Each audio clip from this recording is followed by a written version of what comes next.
Hey everybody, it's Scott Steen with the winnersandwhiners.com coming to you with everybody's favorite day. It's Hump Day! It is the Hump Day edition of Today in Sports Betting. And as is our proclivity, we're going to talk a little bit about PGA golf. St. Jude's Classic is going to be this week's tournament. And I've got a couple of real golf snipers to join me to do just that. Starting off with the guy on the rag. He's my buddy from the East Coast. He is the one and only Scott Reichel of Winners and Whiners. Scotty, how are you? Doing pretty well. It's a pretty interesting golf tournament this week. We'll get into that in a little while. Nice talk about golf. Had a pretty profitable week last week, and hopefully that carries over into the weekend. Excellent. And to help us break down the golf tournament, it seems like just yesterday we had this guy on. He comes from the great state of Maine.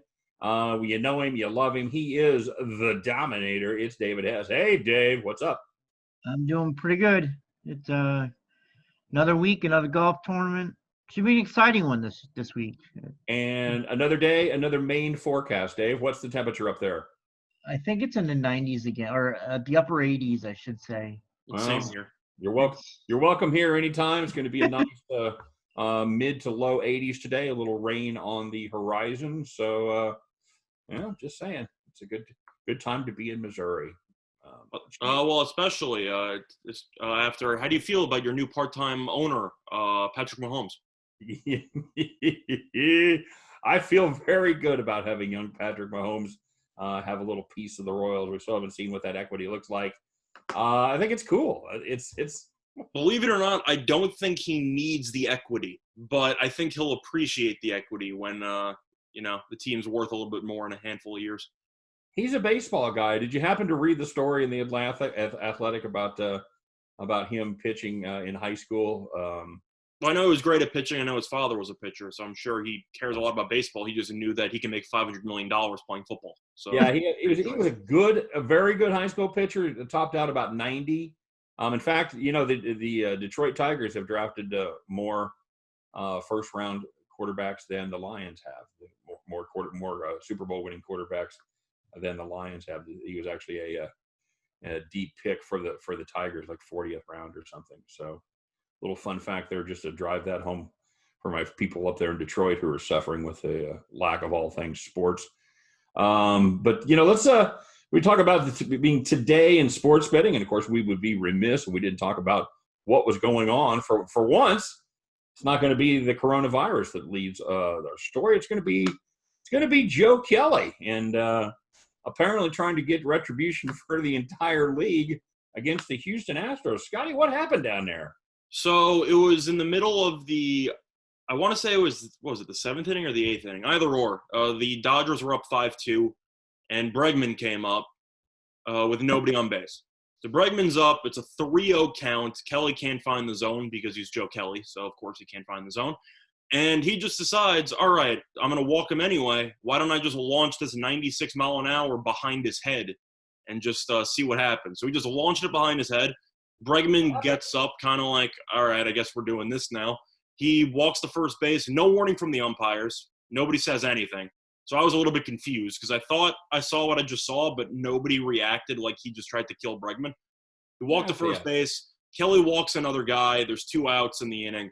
And Correa comes up. First pitch to Correa, he just launches it at his head.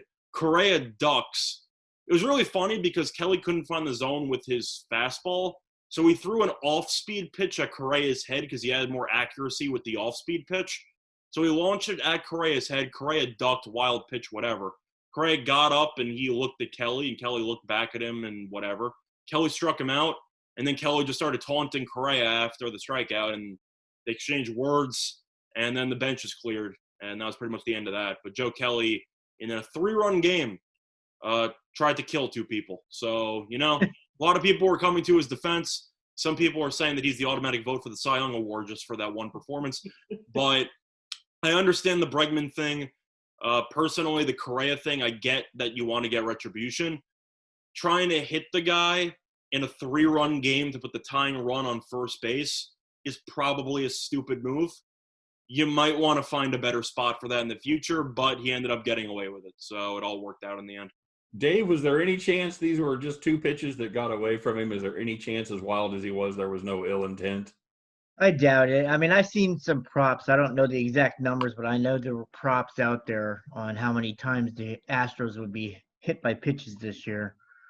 Many thought, they would just get drilled a lot of times after getting caught in their scandal. So I know the Royals plunked him 3 times in the final tune-up game before the regular season started. Well, some of those looked like accidents if you actually just watched those. One of them was like an 0-2 count and whatever, and then it was like I don't even know what happened. But the Royals, for some reason, I feel like the Royals pitchers didn't mean to hit him, if you know what I mean. That's the Royals team motto, by the way. Kansas City Royals. How did that happen? Yes. And, and that kind of leads us into, before we talk about golf, Scott, we'll talk about your wonderful play of the day yesterday. Oh, your premature text of dreams right there. Yeah, fun stuff. Here's the story. Scott had taken the Royals and the Tigers over, and I texted him. We talked during the day, and I said, this is just the kind of team, just the kind of stupid pitcher that the Royals always do poorly against, out of for no apparent reason. They always perform well against the good to great pitchers, but the guys that are making their first appearance or whatever, they suck. And lo and behold, they put a different pitcher in. They said it's going to be a bullpen game for Detroit. So I hopped right on there with Scott. I added insult to injury, took the Royals to win and the over. And, of course, sure as hell, the over went up to 11. First 2 innings, Royals go down 1-2-3, 1-2-3, 16 pitches, 2 innings. Exactly what I was afraid was going to happen. However, that's it for that pitcher. So they bring in the bullpen. I almost got ready to text Scott. I said, I'm going to wait one more inning before I text the lament. I wish I'd have taken the over text, and or I wish I'd have taken the under. And, of course, in the third inning, the teams are up for 7 runs. Royals hit a home run. Tigers hit 2 home runs. They go up 4-3. I text Scott and said, well, good thing I didn't send you that text I was going to. It looks really good for us now. And, of course, as any gambler knows. I told him immediately. I'm like, thanks for that. I'm sure. Yeah. I'm like, all right, I know where this is going. It's like it's my first bet ever, and I was celebrating my win in the third or fourth inning. And how many runs did they score after the third inning? That's going to be 0, Scott. Yep. Absolutely zip, zilch, nada. Not one more run. Tigers end up winning 4-3. The amount of first and second no-outs the Tigers had was offensive. And then Mondesi getting back-picked on first base in the 9th inning was one of the dumbest. I don't even know. Yeah, Mondesi hit a screamer. Was that 5 feet? A deep fly ball to almost the pitcher's mound that they managed to drop. Mondesi was already halfway between first and second because that's exactly where you want to be. I assumed he would have been at second base with his speed, but I guess he was just jogging out of the box. And they backpicked him. I'm not even sure that's a thing, but that's exactly what happened. They threw behind him, and pretty much summed up the Royals' night right there. So I take, for all of you out there that had the Royals Tigers over, I take complete responsibility for my premature exultations. So apologies to Scott, apologies to all. It happens. I remember when I made that mistake in 11th grade. I remember my first beat. Okay, so yeah. Anyway, moving on, gentlemen. Let's talk a little bit about the WGC St. Jude's Invitational. We got some of the good golfers back after a week off for some of the guys at the top of the standings. You notice you are going to be missing one Eldridge Tiger Woods. However, everybody else looks like should be in play for this one. So wide open field, a lot of fun odds, a lot of things going on. You know what? Let's change it up a little bit. Scotty, get us going. Tell us who you like to win this dang tournament. So just to break down this tournament a little bit more, it's going to be a lot more it's going to be a lot different than what you've noticed from recent tournaments where you've had the winner at 18 under, 19 under, 20 under, etc. You had the one really difficult tournament with the wind where, everyone basically finished in the pluses, and then John Rahm somehow shot like 9 under. This tournament is going to be played on one of the hardest golf courses on the planet, so expect some really tough scores. However, one thing that is worth mentioning, you cannot find any cut odds available because there is no cut. So every single player at the tournament is guaranteed to play 4 rounds. So you can't find great prices on people to miss the cut because the cut doesn't exist. So keep that in mind. A lot of water hazards, a lot of bunkers, a lot of potential disasters for a lot of these golfers. But it's a very important event. It's a pretty smallish field. I believe you have 70-something people in there. So it's only the creme de la creme showing up for this tournament. And to start off with my outrights here, I kind of have all three of them in roughly the same ballpark. I know that a long shot's from 30-1 onward, so I'm kind of using that loophole to my advantage there because I don't really consider this golfer a long shot. But the first golfer I'm going to be talking about is going to be Webb Simpson, and I like him at 22-1. A couple reasons why. He has had some success here in the past. One thing that's very important about this specific golf tournament is that accuracy off the tee is extremely important because of all the hazards and the roughs that I just mentioned. And Simpson is 19th on tour this season in accuracy off the tee. He also is the best on tour this year in par 4 birdies, which is important because there's a lot of pretty tough par 4s, 450-plus yards, etc. So if you can par birdie those, you might gain some significant strokes on the field.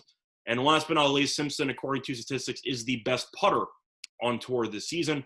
So I think he should do a pretty good job of limiting the damage on the putts and potentially salvaging pars or even making some long birdie attempts to get him some extra strokes on the field. So my first choice is going to be Webb Simpson at 22-1 on FanDuel. All right. Very, very fine. David, who do you have? My first winner, I'm going with Justin Thomas at plus 1,200. Thomas has been very consistent since the restart. He's got 3 top 10s and a top 18 in four of his 5 starts after the break. He finished second at the Workday Charity Open a couple of weeks ago, and he did finish 12th here last year. So, he did play pretty well here. He's got some good numbers too. He's come. This is a course that, you may think that driving accuracy is extremely important, but last year Brooks Koepka won, and he was the only player in the last 5 years to win this event that was top 10 in driving accuracy in the tournament. So Thomas comes in, he's ranked 26th in greens in regulation, 3rd in sand save percentage, which is very important because there are 76 bunkers on this course, along with the 11 water hazards. He's 3rd in approach to green, 24th around the green, and 1st in tee to green. And I like those numbers for this course. He's not the greatest as far as driving accuracy, but I think he's got other great numbers, and I think that he can be one of the, someone to win this tournament this week. I think the one issue I had with Thomas, who I was looking at, is that in a field with so many high-profile players and how, even though the field is shorter in terms of the quantity of people, the quality is definitely higher than the average tournament. So I think the issue I had with Thomas is that I feel like 12-1 is a little bit too short, especially in such a deep field. I know that he's a great player and all, but he should have won a tournament before choking to Morikawa a couple weeks ago. But do you feel like 12-1 is a little bit too short on Thomas in this type of field? Because if you have guys like Webb Simpson, for example, who are 22-1, etc., I feel like Thomas should be somewhere in the, 15 to 16-1 range, or is that just me? I don't know. I feel it's just you, Scott. Okay, fair enough. It's just my opinion. I just don't see much value in Thomas at 12-1, but I do agree he should play well this weekend. Well, and I'll tell you why, because Justin Thomas is also my first pick, and it's at 12-1.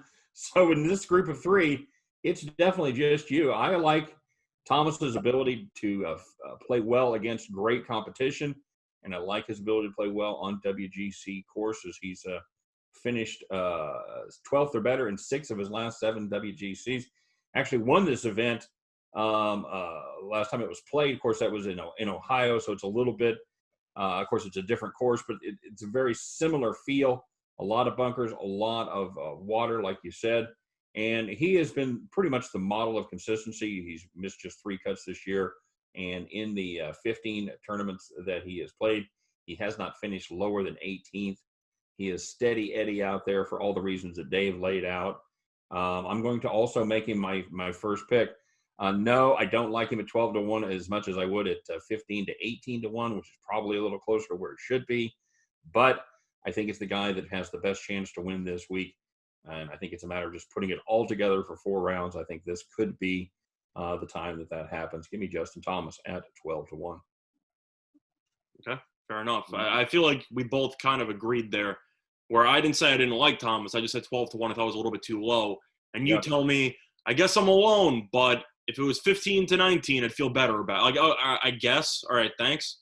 Well, yeah, but I mean, it didn't preclude me from taking the pick. So that's what I meant. That's fine. I just feel like, I don't know, 12 to 1 in such a deep field. I feel like you should probably have won a tournament lately. You know? Yeah, fair enough. That's legit, and that's hard to argue with. So yeah, good enough. Scotty, show us again the error of our ways. Who do you have? All right, so my second pick is going to be based on history on this course and recent form, even though he missed the cut in his last tournament that he was in. It's going to be Daniel Berger, and I like him at 28 to 1 on Fox Bet. It's very tough to go against a guy who's won this tournament twice, especially at 28 to 1. He's a huge fan of Bermuda grass, which is what this course is going to be in comparison to the bent grass you've had the last couple of weeks.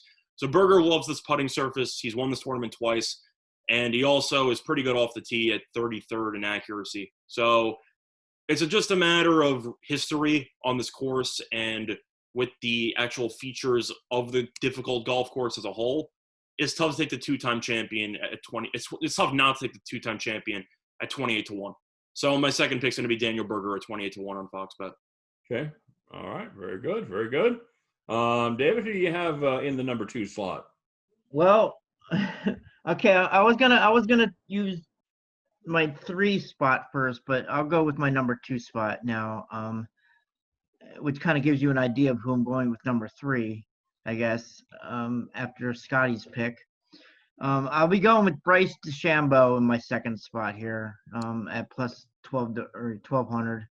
I mean, he's having a solid season. He's 4th in the FedEx Cup standings and 7th in the world overall. And he's number 1 in drive distance. Yeah, he is number 1 in drive distance. He's got 8 top 10s in 12 events. That's consistency. And he won the Rocket Mortgage a few weeks ago. He did miss the cut at the Memorial. He but imploded in the Memorial. Yeah, his game though is slump proof. He's just so consistent. He finished 8th or better in his 7 previous tournaments. He is, like you said, 1st in driving distance, 8th in greens in regulation, 12th in sand save percentage, 62nd in approach to green, 7th in tee to green, and 7th in putting. Those are, like I said, those are numbers that are just, he cannot go into a slump. I do not think he's gonna have the same implosion that he did last week at the Memorial, or 2 weeks ago at the Memorial. But I expect him to bounce back, and I expect him to have a very good showing this week, and he is my second winner. Okay, very, very nice. I'm going to go across the pond for my second pick here. I'm going to take a look at Terrell Hatton at 30 to 1. It's going to be could be some challenging conditions there at the St. Jude's, and anytime that you have some wind, that you have some weather, you have to maybe keep an eye on those European players who are used to playing in the crap a little bit more than the Americans are. And Hatton kind of fits that bill. He's 14th in ball striking. He's 2nd in approach this season. And this is a guy that when he shows up, he does well. He's finished inside the top 20 in 9 of his last 10 events, including 2 victories. He shows up to play, and he shows up to play hard. I like Terrell Hatton. I think that's a nice price. I'm going to make up for all that value that I'm giving away on Justin Thomas. I'm going to pick it up here on Terrell Hatton at plus 30 to 1. Nice. Do you want me to give out my third pick? Yes. You're cool. My third pick is Terrell Hatton at 30 to 1 on Fox Bet. Outstanding. Yeah, I feel like you touched on some of the reasons why. I have a couple more. He's played in 2 tournaments since the restart. He finished 3rd and 4th. He's the second best on tour this year in par 4 birdies behind Simpson, which is kind of a theme for me because the par 4s here are going to be very important. There's 2 par 5s on this course that are very short, roughly around 500 yards. So those should be birdie fests for the most part. But the par 4s, especially the long ones, are going to make or break somebody's tournament run because there's so many difficult par 4s. You're going to have to do your best to potentially gain strokes on those. And Hatton being the second best on tour in par 4 birdies. Plus, Hatton is also the second best putter on tour this season behind Simpson. So kind of the same logic for why I'm taking Hatton and Simpson. I just like the par 4 percentage, and I also like the birdies and the actual consistent putting. So Hatton at 30-1. 2 tournaments since the restart, finished 3rd and 4th. It's pretty tough not to take you at 30-1. So I'm with you on that one. Agreed. Yeah, those gargantuan par fours do kind of lend credibility to Bryce Deshambo there with Dave's pick. So we'll see if he can drive those par fours 400 yards like he's been doing here. Do you have any thoughts on Deshambo for this tournament? You know, the length appears to be a good match for his game. I kind of stayed away from him just because of that terrible performance that he had in the Memorial. I'm not sure which Bryce Deshambo we're going to get. Are we going to get the one that's red hot, or is his streak over? I kind of leaned more his streak is over, so that was more just a gut feel kind of thing. But this, you know, on paper, this should be a course that matches up fairly well with his long game. Yeah, I agree that it should be matching well, especially these par 5 500-yarders. I mean, he should be on the green in 2 pretty much every time. But I think the main issue I have with Deshambo is more of a mental thing for me. I do agree that he's a very solid player, but it seems like he'll let one mistake just linger for several holes. Right. And with all of the hazards with the bunkers and the water and everything like that, I can see him I could see him potentially shanking a tee shot somewhere into the water and then mentally just checks out. I mean, you saw that the Memorial when he shot the 10 on the par 5, where I don't know if it was stubbornness or just stupidity. He hit the same shot out of bounds twice, and it almost happened 3 times, where it just seemed like mentally after the first one, he's just like, all right, I'm done. Just pack my bags for the weekend. So unfortunately, that's not an option because there is no cut, so he can't go home early for the weekend.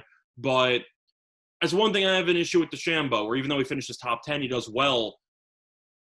I just feel like if he makes one bad tee shot or makes one bad approach, he's just going to let that linger for a couple holes. And I feel like that could potentially be dangerous, especially on one of the toughest golf courses on the planet. Not a forgiving course at all. Not a forgiving course. And that may not match up well for someone who doesn't have the mental aspect 100% in place. So, yeah, that's good.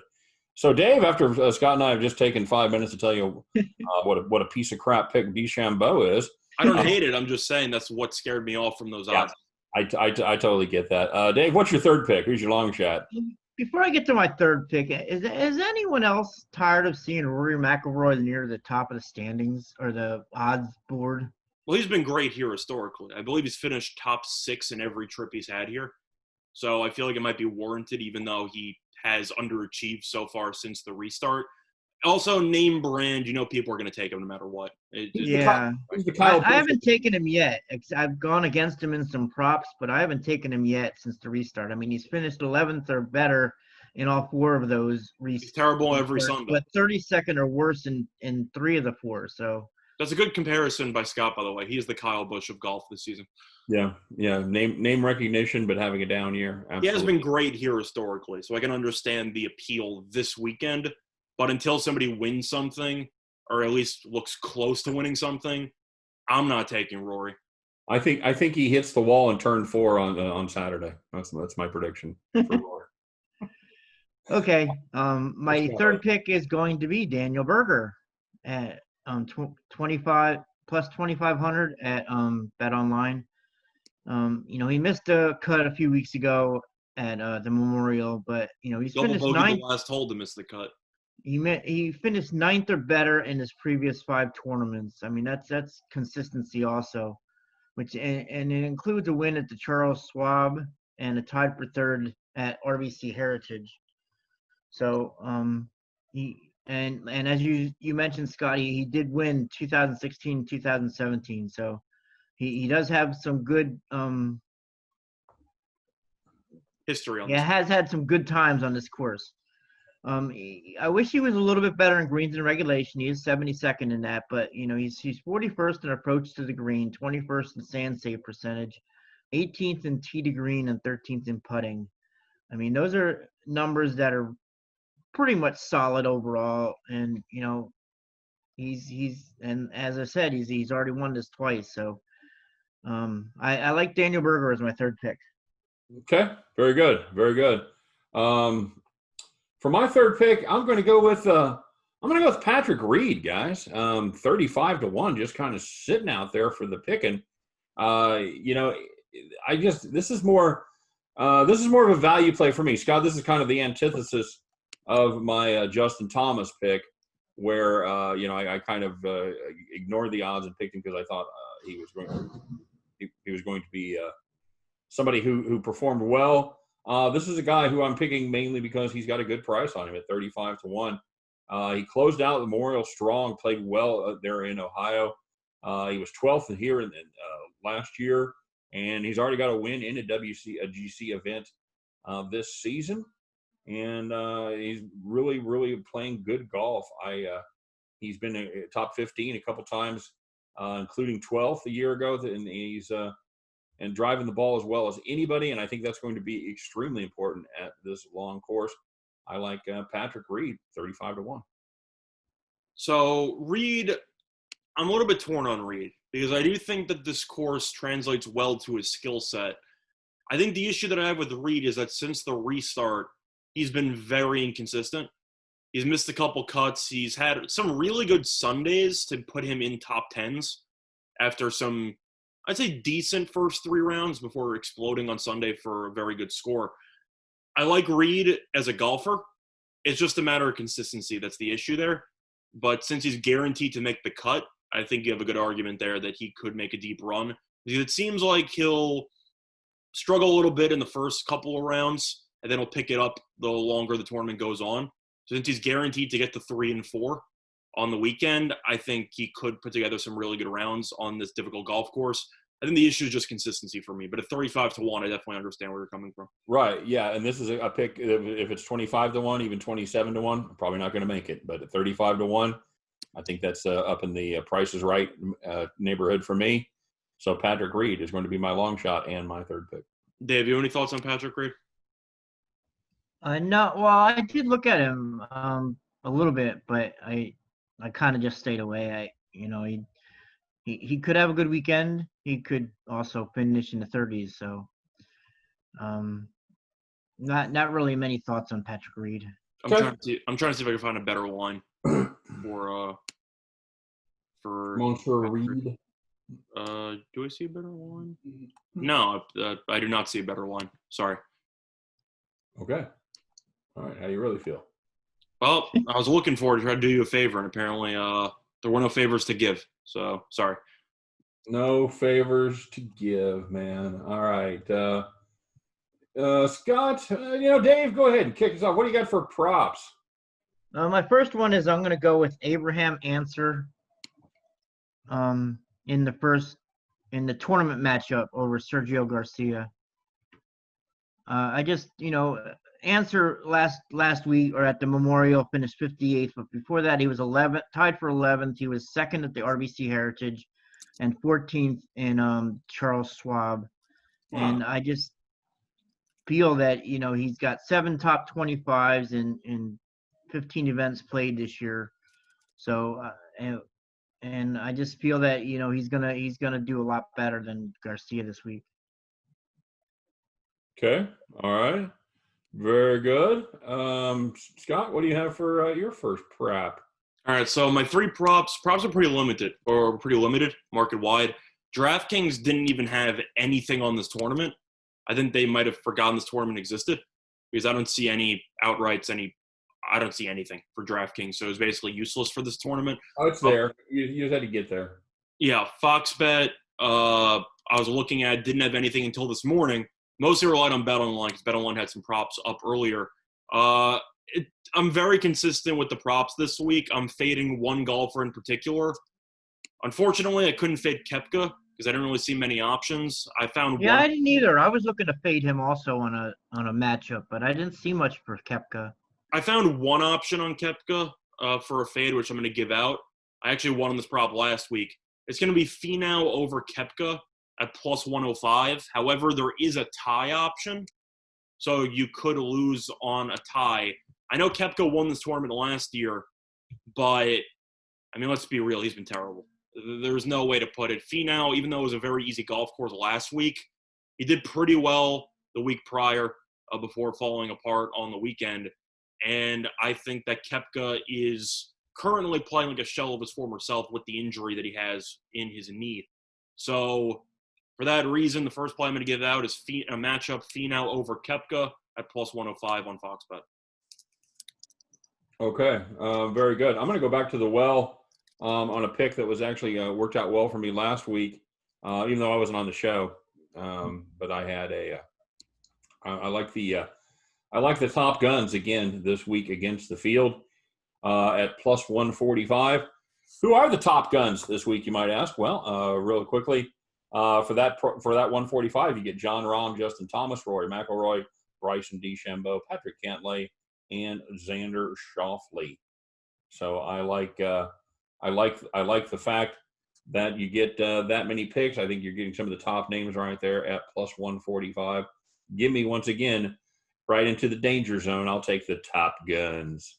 Question: do either of you have any thoughts on the Finau over Koepka prop plus 105? Play it till it dies, my friend. I would take Finau over Koepka. You do lose on a tie though, so that kind of gives you some extra value. But you're getting a plus price on Finau and Koepka.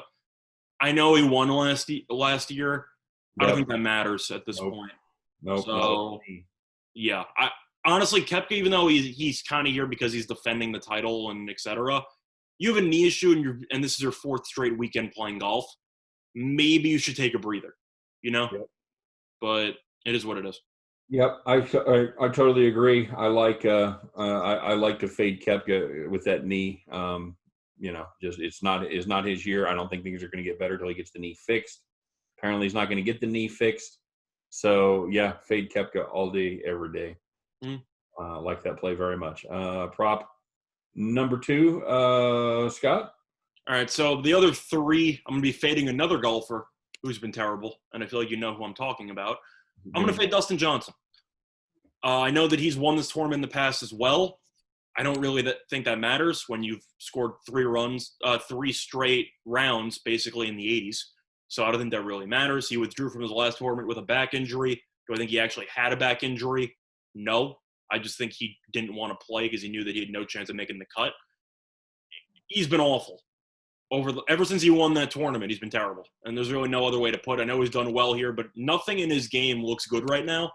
He's putting terribly, which is what he's known to, be extremely good at. He struggled off the tee. He struggled on approach. I don't really know what Dustin Johnson's been doing well lately. So my first play, I'm going to be looking at a matchup on BetOnline between Terrell Hatton, one of my picks to win the thing, and Dustin Johnson. And I'm going to take Hatton minus 1.5 strokes, which means he has to win by 2 strokes or more at minus 110 on BetOnline. Because I think Johnson, I don't want to say he's going to finish last here, but it would not surprise me to see him blow up for a plus 5 on day 1 or something. Because clearly nothing's going well with his game right now. Yeah, it was a shame. Johnson played so poorly. I had him at plus 350 to miss the cut, and he played so poorly that he ended up withdrawing as he went bogey, double bogey, quad bogey on 3 holes in a row. Do you think this is – I know that there are some circumstances where some people might argue it's a buy low situation for maybe a daily fantasy thing because he's going to get no ownership. Yep. Is this one of those cases, or do you just think Dustin Johnson looks like he's lost it? Because I think he's lost it. I think he has absolutely lost it at this point in the season. I don't know that he can, I'm sure he will eventually get it back. But coming from Missouri, show me. I'm not in the habit of betting on the come, and I'm going to go with past results over, some hunch that I may or may not have. So, yeah, I'm with you on that one. Dave, what are your thoughts? Well, I'll just go right into my second prop because give us your thoughts on fading Johnson there. Well, I think he has a play on fading. Oh, yeah. It's a segue. I see. All right. Go ahead, Dave. Last week, this could be a revenge pick. I don't know, because one of my 3 winners on the write-up that I had last week was Dustin Johnson. So he kind of pissed me off because I thought he was going to bounce back from his 80-80 against or in the week before, but he did bounce back. He had what, a 78? Yeah. St. Jude's Invitational. This last time week personal. And but I like Tommy Fleetwood minus 135 over Dustin Johnson. Fleetwood was his first tournament back last week since the break. And he he finished third at the Honda Classic, which was his first or his second to last tournament before the break. I just feel he got got his feet wet last week. He's going to come out and he's going to definitely have a better showing than Dustin Johnson, who and I agree with you guys that he's lost it. Even before the break, he finished 32nd at Pebble Beach Pro-Am, 48th at the World Golf Championships in Mexico.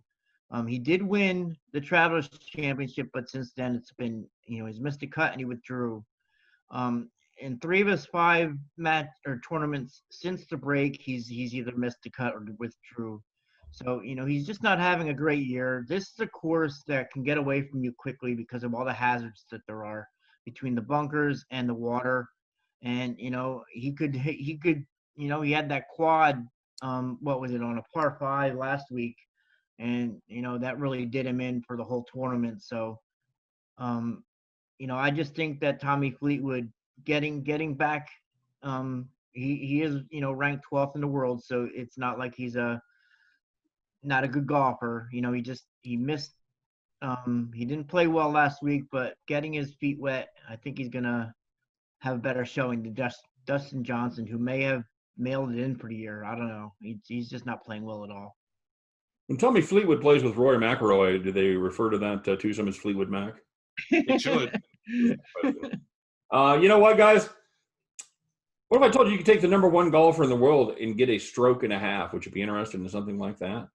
Potentially, depends on the price. I'm going to take John Rahm over Rory McIlroy. Rory is a 1.5 stroke favorite in this one.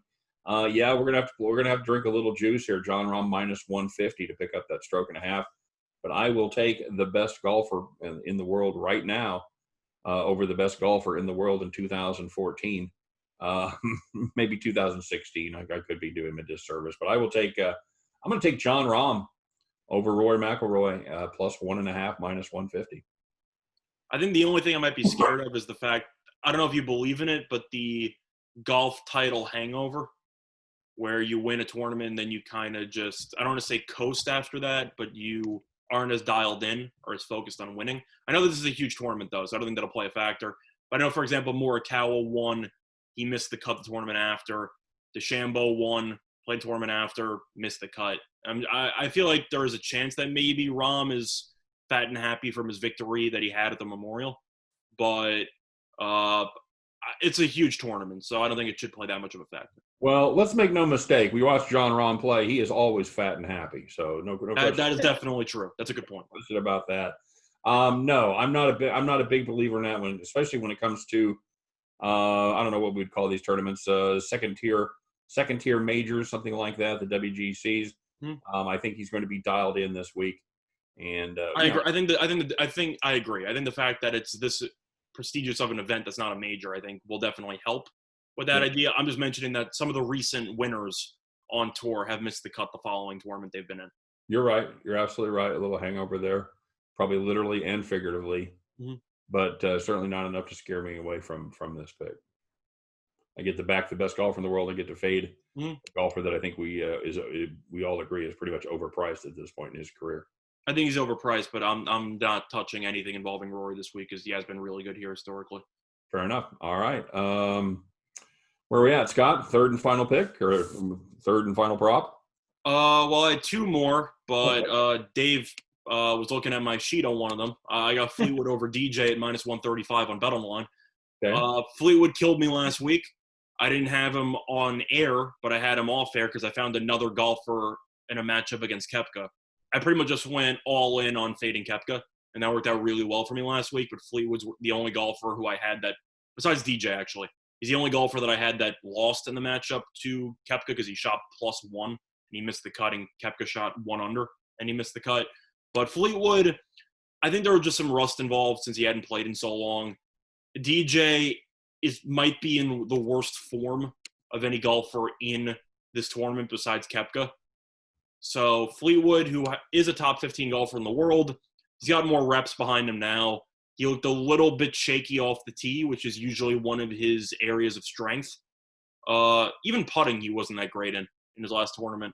But I think he'll bounce back. I think he'll play well. Mostly a fade of DJ. So I'm with Fleetwood over DJ minus 135 in the matchup. And my last one is my favorite prop, and it's on Fox Bet. I actually saw it uploaded this morning. Tie is an option, so you lose on a tie. But it's Victor Hovland over Dustin Johnson at -111 on Fox Bet. I love that play. Hovland has been so good since the restart. You can make the argument he's played like a top 5 golfer in the world, and I can't really argue with you. If you've looked at his recent results, he's just been absolutely tremendous. You take him and how consistent he is in pretty much every aspect besides putting, which is an area he has improved on, versus Dustin Johnson, who we keep talking about. I'm not going to beat a dead horse too much, but Dustin Johnson, whose entire game has imploded, versus a youngster who has been amazing in every aspect since the restart. So I'm getting Hovland in a matchup at -111 on Fox Bet. I'm taking that to the bank. That's my favorite play on the board. Okay. All right. Very, very good. Yeah, that's it's a couple guys that we're loving to fade here.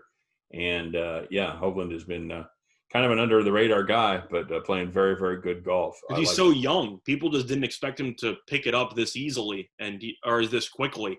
And he's just flipped the switch, mostly in the approach game, which was his complete weakness along with putting. But he's been, since the restart, easily a top 10, top 5 golfer in the world. And it's really not even close if you look at the stats. Dave, you have any thoughts on that matchup? No, I mean, I like it. One of my props left is Hovland to finish in the top 10. So we're really on the same page here. Yeah. These. I mean, he finished third at the Workday Challenge or Charity Open. So, he did come back the next week at a tougher course, even though it was the same course. He finished 48th in Memorial, but he's been consistent all season. So, especially since the restart. Okay. I like that. Very good, Dave. What's your third prop? Actually, I have 2 more. Okay. Normally, I do 2 tournament matchups, 2 a top 5 and a top 10 finish, and then I missed the cut, but I can't really. There is no cut. Yeah, that's the same with me. I rely more on matchups because there were no cuts. I have top 5 finish is Daniel Berger at +550. I just, I have him as one of my winners, so I would expect him to finish in the top 5. And my third, then Victor Hovland at +250 to finish in the top 10, and Tony Finau at +125 to finish in the top 20. I just like the way Tony Finau plays. He was one of my winners last week, and he was there, pretty much till the end. He had a really good showing last week. So, those are my 3 last props. All right. Very fine. I'm going to finish out with my own fate of Brooks Koepka. I'm going to take Hideki Matsuyama -120 over Brooks Koepka for all the reasons we've talked about before. Again, this is more of an anti-Koepka play versus a pro Matsuyama. I'm going to fade the guy with the bad knee any chance I get, and this is my chance right here at laying just 5 to 6. Give me Hideki Matsuyama over the ailing Brooks Koepka -120. So, quick question. Do you prefer the Matsuyama -120 with a tie being a push, or do you prefer the Finau +105 against Koepka, but a tie is a loss? I'll probably go with Finau there on that one. I think Finau's playing a little better golf than Matsuyama right now. I feel the same way. I was just curious. Yeah. Yeah, I would take the Finau play also. Where'd you get that one? Oh, that was on Fox Bet. It's in tournament matchups. Yeah, I'm looking at BOL. So, yep. I heartily endorse that play as well. I'm Scott Steen and approve that play. Yep. Okay. Hopefully you guys do realize that, going back to Dustin Johnson, after the trashing we've done of him, he's going to finish first, right? Probably. But at this point, him and Koepka and Rory are going 1, 2, 3. No question. Yeah. if you're going for value, I don't know how you're not supposed to fade the injured guys, especially after you made a pretty nice coin fading Koepka last week and DJ last week. If you faded both of them, you did pretty well for yourself. Yep. Agreed. All right. Gentlemen, any final thoughts on this tournament? It's going to be difficult. Hopefully the winner isn't in the pluses. I'm hoping that it actually turns into, I'd say somewhere around -7, -8. That's kind of where I want the score to be at. I don't want to see a classic British Open winner at +2. I don't think that's fun for anybody. But I hope it's going to be close. I always root for playoffs. I'm a fan of how tight this field is, even though there aren't as many players. I'm still not a fan of no cut at all. I think that's kind of stupid. But that's just my opinion on it. I think cuts are necessary. But I understand since you already have a shorter field to begin with that you can't really afford to do it with having only 30 golfers, for example, over the weekend. But, yeah, it's definitely a unique tournament, and hopefully it turns out to be a very close and entertaining one. Very good. And, Dave, any final thoughts? Yeah, I'm just, like Scott said, I'm just looking for a close tournament, you know. It should be a fun one. I mean, you know, I always like watching Bryce DeChambeau play just because he gets up there and kills the ball. Great. He could have a shot at some eagles on par 4s. So he's like watching Jameis Winston quarterback a team. It's really fair, honestly. He's had more pluses than minuses, so the interception to touchdown ratio is a little bit better on DeChambeau's end. But I do agree that it can get dicey really quickly. And to throw a third sport comp in there, he's a record checker, man. He's gonna. You're comparing him to Ricky Stenhouse Jr. Nice. Wind it up and launch it. So, my thoughts on this tournament is more along the lines of St. Jude. They do a lot of great work there at that children's hospital. It's run 100% on donations. So, if you're looking for somewhere to donate a little extra money, if maybe you pick up a little extra cash this week on some of our fantastic plays that you back, consider throwing a couple bucks to the good folks there at St. Jude's. They do fantastic work, and they certainly rely on the kindness of strangers. So don't be a stranger to St. Jude's Children's Hospital. There you go. Mm-hmm. Very nice. Nice wholesome way to end the show. There you go. How about that? So appreciate you guys being here as always. Dave, thanks for stopping by, doing the double header for us today and yesterday. No problem. Always enjoy it. Appreciate your thoughts on hockey and on golf.